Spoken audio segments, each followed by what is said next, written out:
Saudações cavalarianas, aqui é Glenn Madruga, seja bem-vindo a mais um episódio. E se é a sua primeira vez no Clube dos Generais, ajuste o fuso horário, porque hoje o papo é lá no Extremo Oriente. Adianto também que o assunto de hoje é delicado, então ouça com discrição com fones de ouvido ou no carro, mas assegure que pessoas mais sensíveis ou que não possam entender o contexto do assunto não ouçam partes soltas desse episódio. O pessoal em volta pode te olhar de uma forma meio estranha, assim, o que você está ouvindo esse tipo de assunto.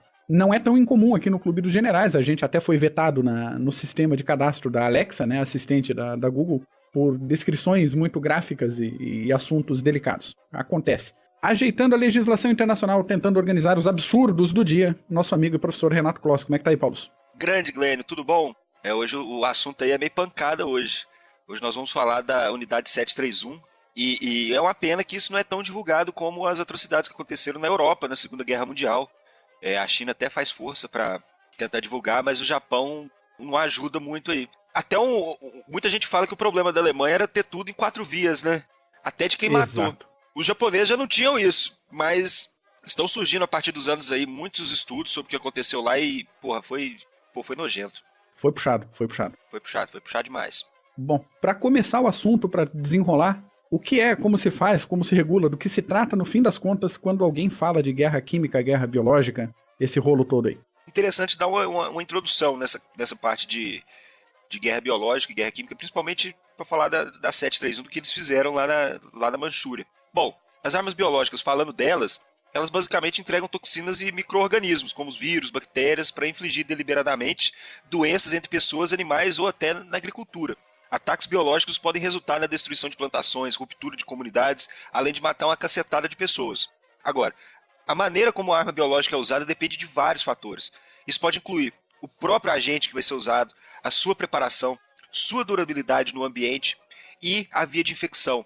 Alguns deles podem ser usados com aerosol, outros podem ser inalados ou infectados através de um ponto suscetível na pele, como um corte ou ferida. Ou os invasores também podem contaminar a comida ou a água de algumas comunidades, através de alguns agentes, e nós vamos ver que isso é velho, mas é velho pra cacete. Isso aí, desde que existe guerra, existe essa questão de guerra biológica. Existem vários exemplos na história, muita gente deve achar que isso deve ter acontecido no final do século XIX, século XX, puxado principalmente por aqueles estudos sobre a guerra química na Primeira Guerra Mundial, gás mostarda em si, mas essa é a guerra biológica que já existia há muito tempo. Por exemplo, os assírios já infectavam os poços e fontes de água dos seus inimigos com um fungo que vem do centeio, que continha substâncias químicas relacionadas ao LSD. Nossa, a galera ficava loucaça. Aí já deixava a galera na vibe, doidona, já há 3.000 anos atrás. 2.000 anos, enfim. Os arqueiros da City infectavam suas flechas, mergulhando em corpos em decomposição ou no sangue misturado com esterco, já há 400 a.C. Vale lembrar que os indígenas brasileiros também, isso é normal de você passar na ponta da flecha. Aqui no Brasil, acho que nos indígenas era pegar aqueles animais venenosos, como os sapos, que passavam na pele e depois usavam o arco ou a zarabatana, enfim. Isso tem muito. Na literatura persa, grega, romana, em 300 a.C. já estava exemplo de animais mortos usados para contaminar poços e outras fontes de suprimento. Olha aí. Então isso já tem há muito tempo. Frederico Barbarossa, no século XII, também usou corpos de soldados mortos em decomposição para envenenar não só poços, mas jogar através do muro para tentar envenenar as pessoas também através do ar, infectar elas através dos corpos em decomposição. E isso foi usado muitas e muitas vezes. Foi usado no século XVIII pelos russos na Guerra do Norte.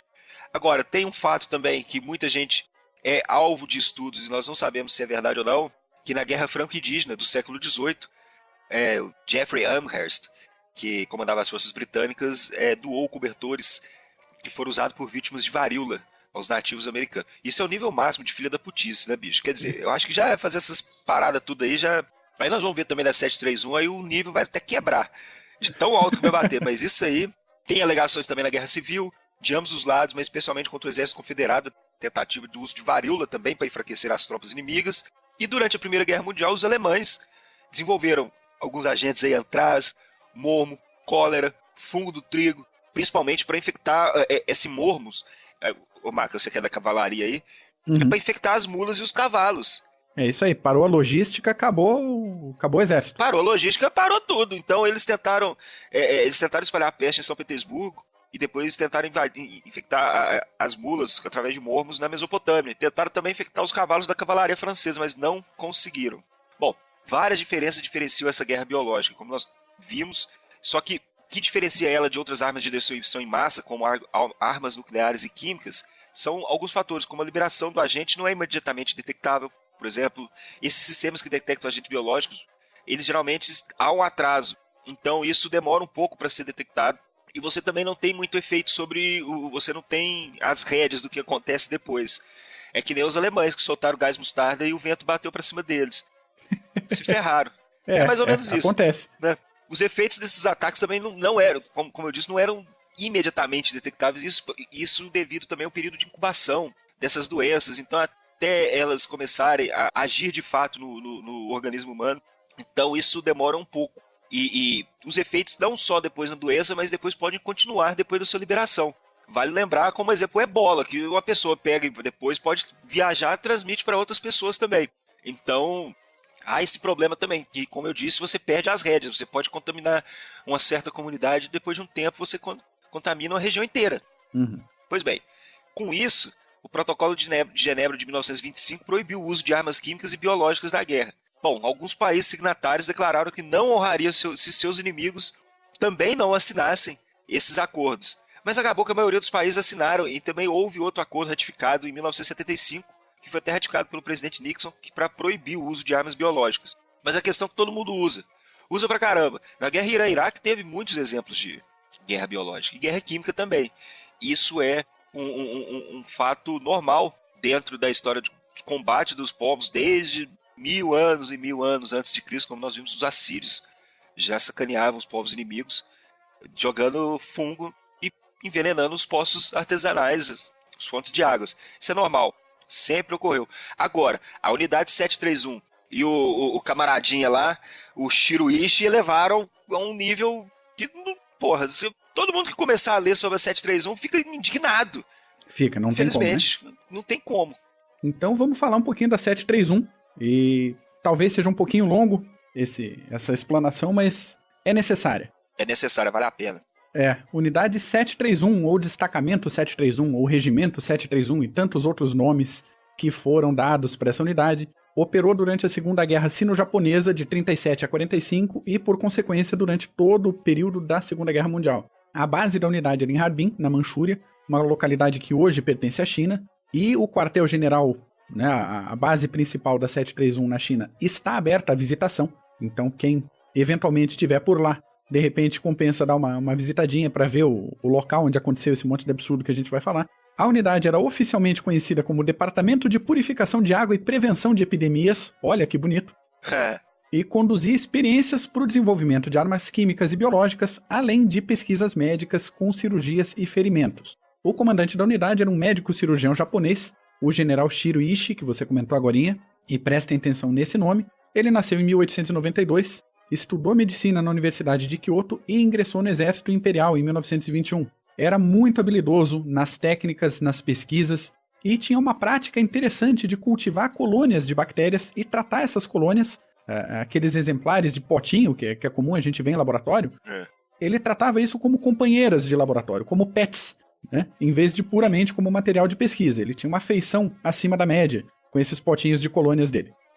Em 1927, o nosso curioso médico já gritava a plenos pulmões pela criação de um programa de desenvolvimento de armas biológicas. E nos 2 anos seguintes ele conseguiu viajar para o Ocidente, especificamente para a Europa, e pesquisou sobre o uso de elementos químicos e biológicos desde a Primeira Guerra Mundial. Foi na fonte que o negócio mais foi usado e pesquisado. Um pouquinho depois, em 1932, ele assumiu o laboratório do Exército para pesquisas na prevenção de epidemias e em seguida formou a Unidade Togo, a princípio um grupo secreto para pesquisas.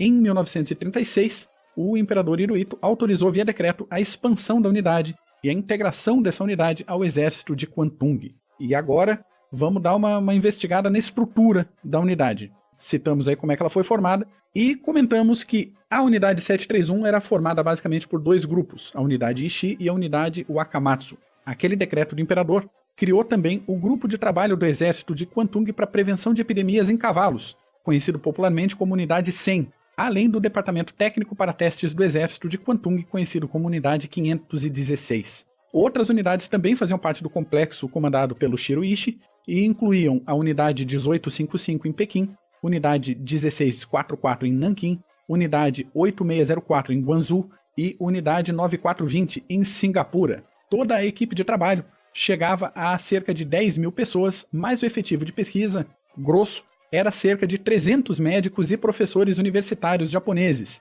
que foram atraídos por bons salários e pela rara oportunidade de conduzir experimentos de forma mais prática, vamos dizer assim, a gente já entra em detalhes. Organicamente, a unidade era dividida em Seção 1, responsável por peste bubônica, cólera, antraz, tifo e tuberculose. Seção 2, armas biológicas para uso em campo, especificamente germes e parasitas. Seção 3, produção de dispositivos de lançamento e dispersão. Seção 4, produção e armazenamento em massa de bactérias. Seção 5, treinamento de pessoal. E seção 6, equipamentos, serviços médicos e serviços administrativos. Comentei agora de condução de experimentos de forma prática, né?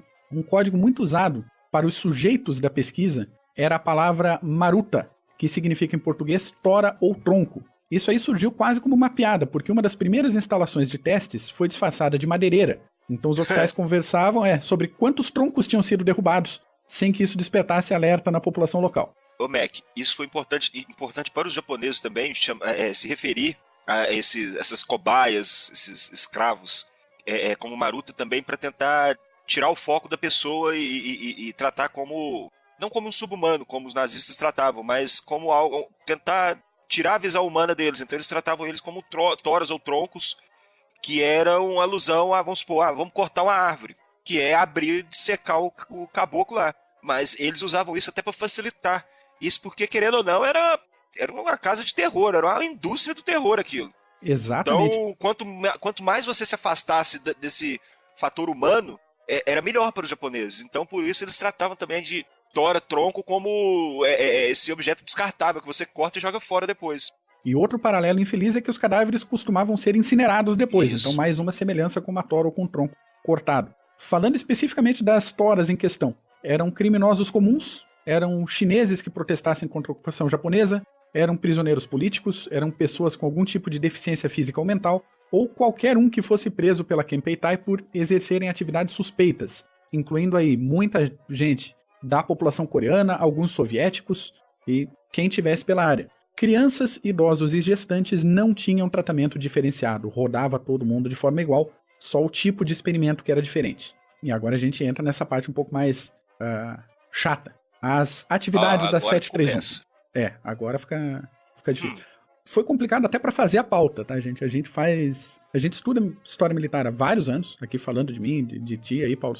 Isso. E de tantas outras pessoas no CG, a gente está relativamente acostumado a ler sobre o Holocausto, genocídios. Ainda assim, quando a gente fala nesse tipo de atrocidade, é muito difícil.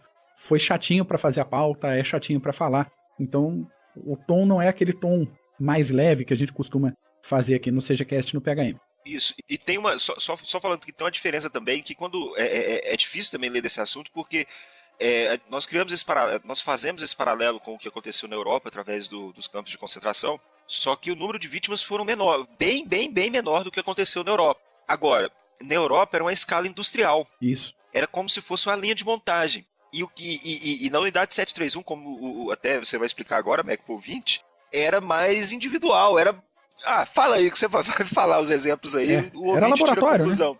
Era um laboratório individual. Cada prisioneiro, cada cobaia que aparecia lá ia sofrer de um teor inimaginável.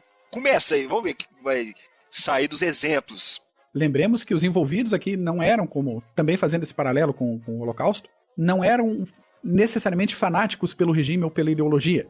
Eram médicos, cirurgiões, professores universitários. Das melhores universidades do Japão. E isso aí, que acreditavam estar fazendo isso pelo bem da ciência, em boa parte dos envolvidos. Eles chegaram a criar uma escola, um corpo jovem, para mandar os melhores também, jovens de 15 a 17 anos, para a Manchúria, para estudar nessas facilities também, pelo nível de pessoas também que trabalhavam lá. Era um nível intelectual muito grande. Pena que fizeram isso para... Pois é. Né? Atividade 1. Desmembramento. A unidade fez diversos testes com amputação de membros relacionados ou não com atividades de combate para estudar os efeitos da perda de sangue no corpo humano. Variantes da prática incluíam a retirada de membros sem anestesia para simular a situação de combate e a religação de membros do lado trocado do corpo. Para que isso, eu não sei, mas foi feito. Segunda atividade, vivissecções ou dissecações. Olha aí. Também feitas sem anestesia, diversos tipos de prática cirúrgica eram realizados, em parte para simular condições de cirurgia em combate. Outro tipo de vivissecção era para observar os órgãos internos dos sujeitos da pesquisa por conta de doenças, ou para estudar efeitos da retirada de alguma parte do corpo em situação limite. Tirar o estômago, por exemplo, e ligar o esôfago direto ao intestino para ver o que acontecia com a pessoa. Caramba. Testes de vacinas e controle de infecções. Todo mundo sabe que uma das maiores causas de baixas em uma guerra são doenças. Em várias guerras até o final do século XIX, morria muito mais gente por doença do que por fogo ou por ferimento direto em combate. A solução para isso? Infectar os prisioneiros com peste bubônica, com cólera, com antraz, com tifo, com tuberculose, estudar os efeitos de cada doença, a velocidade da transmissão em grupos de controle e as possibilidades de prevenção e tratamento. Testes com diferentes dosagens de vacinas e remédios foram realizados, tanto para estudar a dosagem correta, quanto para estudar as doses letais, além dos efeitos colaterais. Então aquilo que a gente costuma ler em bula. Efeitos colaterais comuns, isso, não tão comuns, tal. Efeitos colaterais raro, possível dose letal, Isso daí tudo eles fizeram na prática lá bonitinho, né? Bonitinho, com todas as aspas que isso pode acarretar. Variantes incluíam injetar sangue de animal como substituto ao sangue humano em transfusões, injetar ar na veia dos prisioneiros. Lembrei de ar. Ô, louco! Para estudar embolia, e injetar água do mar para estudar os efeitos da ingestão de água do mar em acidentes aéreos e em situações de combate.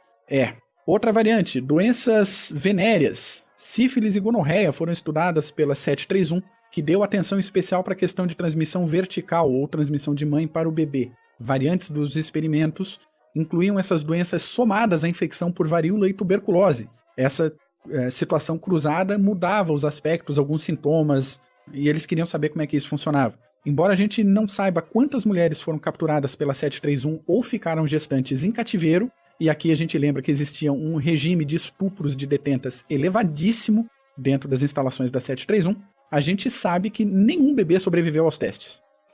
Olha aí.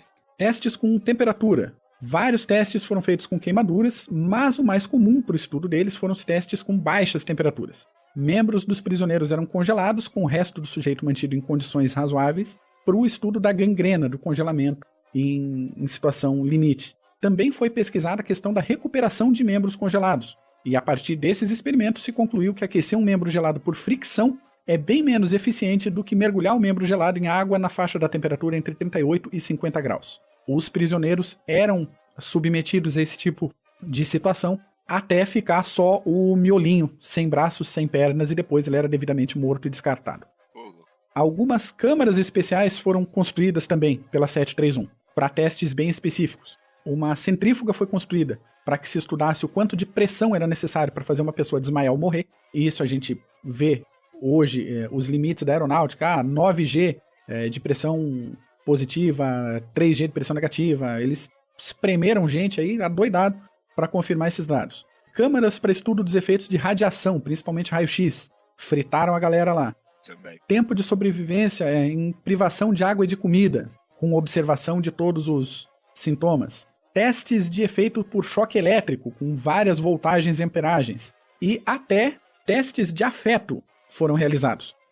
Mães e filhos eram colocados em uma câmara de observação e gás venenoso era inserido. Apesar de todos os esforços da mãe para proteger e para abafar a criança para ela não respirar o ar venenoso, evidentemente morriam todos. Mas esse comportamento instintivo foi estudado, aspas, pelos japoneses. Testes de armas foram realizados. Teste com arma de fogo, granadas, estilhaços, lança-chamas e baionetas, com observação científica dos efeitos causados e do tempo para morrer, quando cada região do corpo era atingida. Pois é, testes de efeitos de agentes biológicos por borrifamento, por espargimento aéreo e estudo da contaminação em grupos de controle foram feitos também. Testes mais específicos de agentes químicos e biológicos. Testes com armas de gás, assim como testes com antraz, cólera, tifo, varíola e peste bubônica, também foram feitos primeiramente com um grupo de prisioneiros amarrados a postes e estacas, e para o espalhamento, para a aplicação de alguns desses agentes, bombas especiais de porcelana foram desenvolvidas pela 731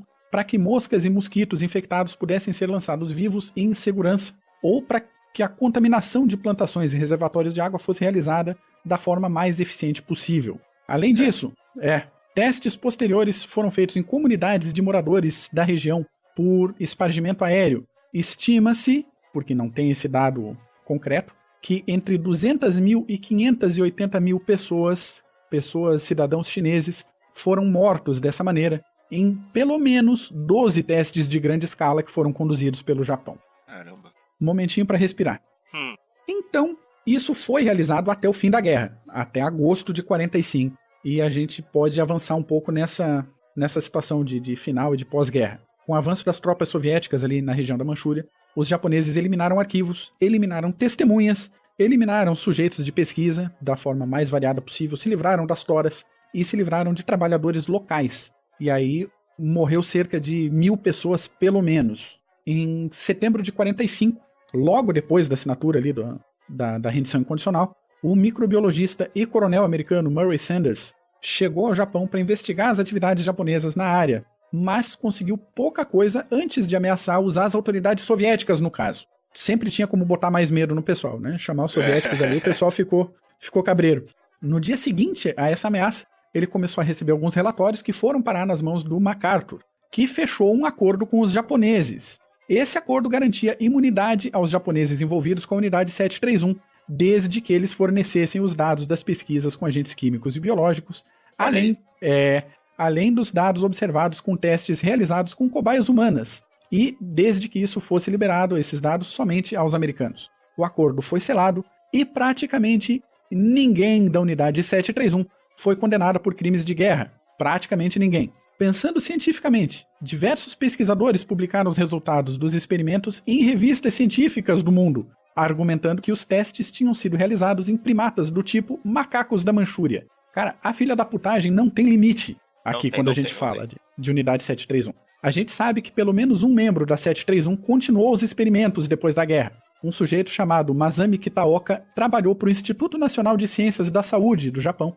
entre 1947 e 1956, infectando prisioneiros japoneses com rickettsia e tifo. Mais tarde, lá por 1952, mais tarde do início das pesquisas do Kitaoka, alguns experimentos com humanos no Hospital Pediátrico de Nagoya, foram ligados a ex-membros da 731. Não basta os caras continuarem com o negócio, os caras fizeram os testes no Hospital Pediátrico de Nagoya. Tá? Eu tô revoltado fazendo esse episódio. Não tem, o nível não tem, só vai piorando. Em abril de 2018 foi revelado pelo Arquivo Nacional do Japão, 2018, senhoras e senhores, um documento com 3.607 nomes de pessoas que trabalharam na unidade 731. Entre os membros mais conhecidos, a gente tem o Shiroishi, comandante da 731 durante todo o período, e Ryoichi Naito, fundador da empresa farmacêutica Green Cross. E se ele foi fundador da empresa farmacêutica, a gente imagina que diversos resultados de testes com prisioneiros foram utilizados para o desenvolvimento de produtos farmacêuticos pela equipe dele. Com certeza. Além desses dois, os futuros primeiros ministros do Japão, Hatoyama Ishiro, Ikeda Hayato e Kishi Nobuzuki. 3 primeiros ministros do Japão no pós-guerra foram parte da 731. A gente falou que quase ninguém foi condenado. Quase ninguém porque de toda essa equipe, 12 pessoas foram condenadas à prisão, por períodos de 2 a 25 anos, por um tribunal soviético. As penas foram cumpridas em campo de trabalhos forçados na Sibéria e, como era de esperar, os americanos alegaram que esses julgamentos eram só manobra da propaganda soviética. Foram mandados para Vorkuta. Aprenderam. Não, e complicado a gente pensar nisso, porque essa confusão entre os russos e os americanos continuou durante bastante tempo. Os russos alegaram publicamente que os americanos tinham recebido acesso aos documentos da 731, e os americanos alegaram publicamente que os russos estavam fazendo esse estardalhaço todo para desviar a atenção pública do tratamento que os próprios russos davam aos seus prisioneiros. Aí o caso, os dois estavam certos nas alegações. Aparentemente, os japoneses, que não eram bobos, também passaram informações de valor para os russos sobre os experimentos feitos pela 731, já que as condenações foram bem leves para os padrões soviéticos. Se a gente pensar em 2 aninhos de trabalhos forçados para alguém que fazia esse tipo de trabalho, como é que se compra só 2 aninhos? Com o resultado de pesquisa. Outra evidência. Logo depois da guerra, os russos construíram uma instalação para testes químicos e biológicos para aparentemente testar os mesmos agentes que a 731 testava. Bem suspeito, né? Para amarrar aqui, sobre o comandante da 731. Faleceu de câncer na laringe, pacificamente no hospital, no dia 9 de outubro de 1959, em Tóquio. O funeral dele foi conduzido pelo ex-vice-comandante da unidade 731. Então continuava todo mundo junto, amigo de tomar chimarrão, fazer churrasco na casa do outro. Putaria que não acabava, né? E não acabava mesmo, as pesquisas continuaram, como a gente pode perceber. Na União Soviética, muito provavelmente diversas pesquisas foram conduzidas pelos Estados Unidos também no pós-guerra, a partir dos resultados da 731, e aí a gente não tem como afirmar que os americanos ou os soviéticos usavam cobaias humanas, mas, sem dúvida nenhuma, os resultados obtidos pelos testes da 731 foram amplamente utilizados no próprio Japão, como na União Soviética, nos Estados Unidos, e a gente imagina que a partir daí, praticamente toda a indústria farmacêutica, de um modo ou de outro, teve acesso a esses dados e usou isso. Devem ter bebido dessa fonte aí, com certeza, de um jeito ou de outro. Mac, só falando, olha umas curiosidades pra você ver o nível que chega. A unidade 731 foi criada 5 anos depois da assinatura do protocolo lá em Genebra, da proibição das armas químicas e biológicas, ou seja, os japoneses estavam cagando para essa lei internacional e todas as convenções, principalmente a Convenção de Genebra, não estavam nem aí. Outras coisinhas também. Os prisioneiros, depois, sempre, os que comentavam sobre o que aconteceu, em alguns livros, eles narram o cheiro fétido, pútrido, que era o local onde tinha os prédios dos laboratórios, tudo, cheiro muito forte. Os japoneses viviam com várias camadas de roupas, então não sentiam o cheiro, né? Não é? E imagina o que devia ser aquilo, né? Como é que fala? A missão deles era pesquisar e produzir armas biológicas em massa para o exército imperial japonês. Eles usavam o escudo de que faziam vacinas para essas doenças. Sim. E que nós vimos que, na verdade, não era porra nenhuma. Talvez podia até fazer vacina depois, mas depois de ferrar a galera toda. Um fato interessante que todas as salas, todos os laboratórios tinham pilhas de maçãs, porque se acontecesse um envenenamento, eles achavam que a maçã, reza a lenda, não sei, que eles comiam e a bactéria conseguia ser absorvida eles mordiam, no caso, para a bactéria ser absorvida pela fruta. Não sei se é verdade, mas que tinha isso também. Agora, o interessante é que no pico da unidade 731, eles produziram em torno de 500 a 700 quilos de antrax, uma tonelada de cólera. Eles conseguiam produzir 300 quilos de pragas que causam a peste bubônica. Então era uma indústria pesada mesmo. E agora o pior, eles dividiam entre pesquisar, decidir qual agente eles iriam usar e depois a forma de entrega desse agente. Então existiam várias formas que eles bolaram para entregar essas armas biológicas. E o Shiroishi, o cara conseguiu fazer uma caneta que soltava um spray para contaminar as pessoas com antrax. Além de que os japoneses davam chocolates e doces para a população faminta, infectados com antrax e outros agentes biológicos aí para matar a população. Então, os caras tem outros. Não tem limite tem outros mesmo. Experimentos. Não tem limite. É isso que eu vou falar agora. Tem outros experimentos que mostram que não tinha limite mesmo. E, tipo, eles davam um tiro na cabeça de um prisioneiro e depois preservavam o cérebro para ver os danos e os efeitos. Eles também botavam prisioneiros para receber cargas não só de baioneta, mas eles botavam os prisioneiros para ser bombardeados, ou com granada ou com bombas, por diversos raios, de diversas distâncias, para ver o impacto. E de tal metro uma granada explodindo, mais ou menos, quanto que vai de frente, atingir de costas, os danos né? no corpo humano. Isso, no tronco, nas pernas. E tem como você falou, que abrir a galera lá sem anestesia.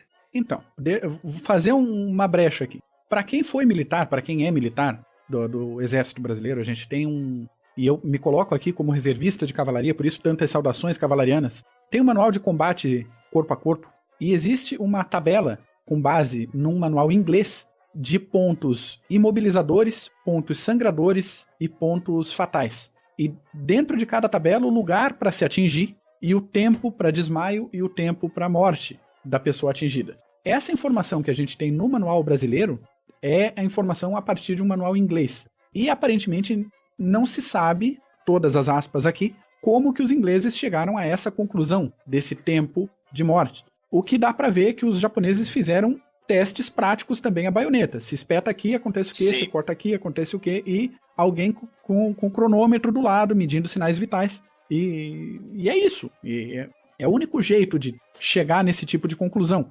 A pessoa vai desmaiar em 3 segundos e vai morrer depois de 2 minutos. Pera aí, né? Não dá pra estimar isso matematicamente. Isso daí é teste empírico. E seja lá como os ingleses fizeram, com quem que os ingleses fizeram isso antes, o fato é, os japoneses também fizeram isso, seja com baioneta, com faca, com arma de fogo, com metralhadora, com lança-chamas, com granada e com todos os tipos de arma em desenvolvimento ou armas disponíveis. Usaram também, vale falar, que usaram prisioneiros americanos, australianos, neozelandeses, chinês demais, né? Chinês, soviético. A unidade 731 fez parte daquela onda de massacres de Nanquim, que é famosa. A gente tem um episódio sobre os massacres japoneses, né? Então quem tiver interesse também, é outro episódio complicado que vai berrar como explícito no teu agregador, se tiver esse tipo de marcação. Mas a gente tá com som meio ruim, mas dá pra ouvir legal. E também, mesma recomendação, bota um foninho de ouvido aí, porque às vezes alguém que escuta um pedaço da conversa pode te olhar de uma forma meio estranha. Escutando isso aí, escutando verdade. esse tipo de coisa, né? Bom, pra quem quiser saber mais a respeito, a gente separou uma lista com, deixa eu ver, 2, 4, 6, 7. 7 livros sobre a unidade 731 e sobre as pesquisas que eram feitas. Então, é link de associado da Amazon, aquele esquema todo que você, amigo ouvinte, já conhece. Isso aí. E aproveitando para aliviar um pouco a situação, tá chegando o Natal, então dê livros de presente, compre livros pelos links do Clube dos Generais e na Amazon, porque cada compra, independente de qualquer coisa, quer dar meia por parente. Compra meia na Amazon com o nosso link e você vai ajudar o CG com uma comissão aqui para poder ajudar na manutenção das atividades aqui do Clube dos Generais. Isso aí. Se depois disso tudo você gostou desse episódio, acha que alguém mais pode gostar, ou acha que pode chocar alguém com esse episódio, compartilhe o link, baixe o áudio, esparrame por aí a palavra do Clube dos Generais. Paulos, muito obrigado por mais uma semana, por mais um episódio. Valeu, Glênio. Um abraço pra você, pro nosso ouvinte aí, grande Mac. Isso aí. Até a próxima. Até semana que vem. Falou.